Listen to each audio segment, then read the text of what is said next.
B ഹൗസിനുള്ളിൽ Binsi evicted ആയതിനു ശേഷം ബിൻസി പുറത്തു പോകുവാനുള്ള കാരണം അപ്പാനി ശരത്താണെന്നാണ് മറ്റുള്ള ഹൗസ്മേറ്റ്സ് പറഞ്ഞുകൊണ്ടിരിക്കുന്നത്.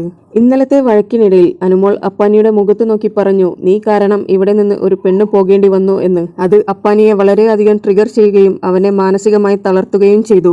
അപ്പാനിയെക്കുറിച്ച് അങ്ങനെ പറഞ്ഞത് സഹിക്കാൻ പറ്റാതെ അക്ബർ രംഗത്തിറങ്ങി അനുമോളുമായി കയർത്ത് സംസാരിച്ചു.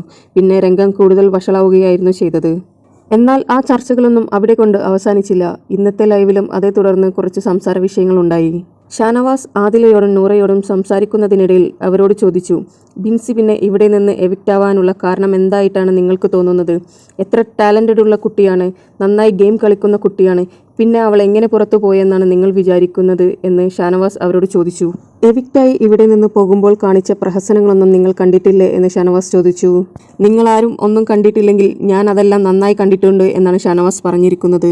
നിങ്ങൾ ഇവിടെ നിന്ന് അപ്പാനി ചേട്ടനെയും ബിൻസി ചേച്ചിയെയും കുറിച്ച് ഇങ്ങനെയൊക്കെ പറഞ്ഞാൽ അത് അവരുടെ ഫാമിലിയെ ബാധിക്കുകയില്ലേ എന്ന് ആദില നൂറ ചോദിച്ചു. അപ്പോൾ അവർ ഇവിടെ നിന്ന് കാണിച്ചതൊന്നും നാട്ടുകാരും വീട്ടുകാരും ഒന്നും കണ്ടു കാണില്ലേ എന്ന് ഷാനവാസ് തിരിച്ചു മറുപടി പറഞ്ഞു. പുറത്ത് ഫാമിലിക്ക് ഇതെല്ലാം പ്രശ്നമാകുമെന്ന് പറയുന്നതിൽ എന്തർത്ഥമാണുള്ളത്? അത് ഇവിടെ നിന്ന് ചെയ്തു കൂട്ടുമ്പോൾ ആലോചിക്കേണ്ടതല്ലേ എന്നാണ് ഷാനവാസ് പറയുന്നത്. അവരുടെ പ്രഹസനങ്ങളൊന്നും നിങ്ങൾ കണ്ടിട്ടില്ലേ എന്ന് ഷാനവാസ് ആദില നൂറയോട് ചോദിച്ചു. അപ്പാനിയും ബിൻസിയും തമ്മിലുള്ള ഈ ബന്ധമാണ് ബിൻസിയെ ബി ഹൗസിൽ നിന്ന് പുറത്താക്കുവാനുള്ള കാരണം എന്നാണ് മറ്റുള്ള ഹൗസ്മേറ്റ്സ് വിചാരിച്ചിരിക്കുന്നത്.